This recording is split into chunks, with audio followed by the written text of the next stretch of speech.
પટેલ એ ladies સાથે કેવી રીતે વાત કરે? બધાય સમાજના પટેલને હું કહું છું, તમે લેડીઝ સાથે શાંતિથી વાત કરો ને.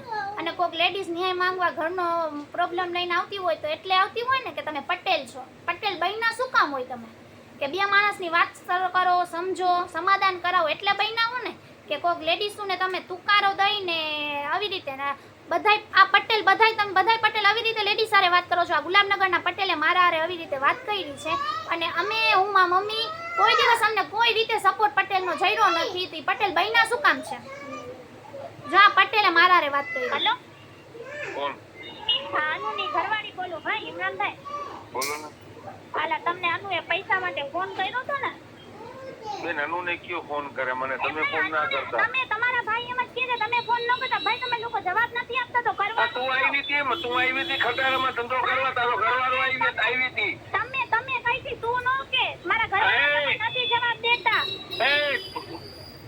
અને હજી જે ગારું બોલ્યા છે ને એ તો રેકોર્ડિંગ થઈ નથી. મારા ઘરવાળાને જવાબ નથી આપતા, મને જવાબ નથી આપતા. મારા ઘરવાળાના મજૂરીનો પૈસો એના પાસે છે, બે ભાઈઓ થઈને દેતા નથી.